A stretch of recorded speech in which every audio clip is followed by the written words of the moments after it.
Chapters 11 and 12, Localities and Metropolitics. You know what to do here. Cities are finite areas. They have limits and they have boundaries. On occasion, there are times when the city feels it's in their benefit to expand the boundaries of the city. This is called annexation. Oftentimes, the landowners who wish to be brought into the city apply the city council to annex their land. This is done for two purposes. One, it extends municipal services, water, sewer, police, to the area that's been annexed. Second, it allows for city taxation to be levied against the property. More often than not, the annexed property rises in value due to the new services and benefits that annexation confers. It also works to eliminate enclaves, which are non-city properties that are completely surrounded by the city boundaries. There are also smaller localized government agencies that are not bound to a municipal agency, city or county. School districts are not special districts, but we do have them in Oregon. Fire districts, library, transit districts, etc. Those are special areas that take on certain specific responsibilities, mostly provision of services. They have the ability to elect their own directors, propose tax measures, and the ability to propose and enact policies. You should know Dillon's rule, home rule, and what gentrification is. Oftentimes, cities need to obtain private land in order to build, develop, or expand public services. Many times, this expansion will take place onto private property. If the landowner is willing to sell, great, things move forward. If the landowner is not willing to sell, then we've got a problem. As you remember in the documentary film Up, Carl did not want to sell his home to the By and Large Corporation so they could develop the area. The Fifth Amendment has two parts to it. The part we all know about not being forced to testify against yourself, and then there's the other part that says that private land cannot be taken for public use without just compensation. If a landowner is not willing to sell, despite being offered just compensation, the city, county, or state can start eminent domain proceedings. Essentially, this means the land is ultimately the property of the state and can be bought back. It's a process, and a long one at that, but it does happen. The state is required to give the landowner just compensation, and this has been interpreted by the courts to mean the full market value of the property. But what about sentimental value? Our family has lived here for 4 generations. This is my childhood home, and on. And those factors just do not enter into the calculations. According to NOLO's Plain English Law Dictionary online, just compensation is the full value to be paid for the property taken by the government for public purposes guaranteed by the Fifth Amendment to the Constitution. There are a couple cases that you will need to know in order to really understand what eminent domain is all about. The first one is Kelo versus New London, Connecticut, back in 2005. This case arose in the context of condemnation by the city of New London, Connecticut of privately owned real property so that it could be used as part of a comprehensive redevelopment plan. Yeah, so far so good. The catch was that the developer was a private entity, not a governmental one. Susan Kelo, owner of the Little Pink House, argued that the city exceeded the bounds of eminent domain by taking private property not for public use, but for corporate use.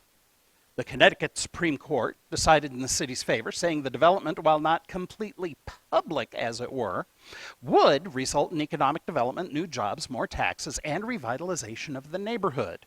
Susan Kelo applied to the Supreme Court, and in a 5-4 decision, the more liberal members of the court decided the city was justified in the takings, and the Connecticut court did not make an error in the judgment. Needless to say, this did not sit well with many people. But takings is not a blank check. Right here in River City, Florence Dolan applied for a permit to expand her store and pave the parking lot. The Tigard City Planning Commission granted conditional approval dependent on Dolan dedicating land to a public greenway along an adjacent creek and developing a pedestrian and bicycle pathway in order to relieve traffic congestion. The requirement was appealed to the Oregon Land Use Board, then to the Oregon Supreme Court. Both of these decided in the city of Tigard's favor. The case was then appealed to the Supreme Court of the United States that held, under the doctrine of unconstitutional conditions, a government agency may not require a person to surrender constitutional rights in exchange for discretionary benefits, especially where the property sought has little or no relationship to the benefit conferred. In the folder, there are 2 videos on these cases. I'd like you to watch them, please. Planning is the process of making sure the city is set up in a coordinated fashion, that growth is logical and doesn't just happen, kind of like weeds. Planning is the taking a broad overview look at where people are and where people will want to be, where services and transportation are and can be placed, and how the new people in those areas will interact with the city as a whole, as well as in their little corner of paradise. Planning is important so that the city doesn't become overcrowded, gridlock, or have an adverse effect on surrounding areas. Hand in glove with planning is zoning. Zoning is the determination of what uses land can have. Zoning decisions come from the city, county, and state levels, and the people who buy land up here and then realize they can't build on it are trapped by zoning laws. The biggest stumbling block is what's called EFU, exclusive farm use. No permanent structure can be set up on EFU property because it's dedicated as farm or forest land. In the city, there are residential single-family, multifamily zones. There are light and heavy commercial, light and heavy industrial zoning. And if you want to have a real hands-on planning zoning experience, go play the game SimCity. For example, Medford's Southeast Plan is a large plot east of North Phoenix Road. It's not conveniently integratable with the rest of Medford, so whatever are we to do? So that the southwest area doesn't become a virtual enclave cut off from the rest of Medford and the only access down Barnett Road, the city is working a plan to rezone the area in that plan. The Southeast Plan manages to decrease the amount of pure housing lots and increase the commercial services, stores and gas and stuff like that, as well as to increase the livability by planning for parks and green spaces and other stuff like that. The plan was set up to maximize the transportation and movement of people within the city of Medford, but there came a concern from the city of Phoenix.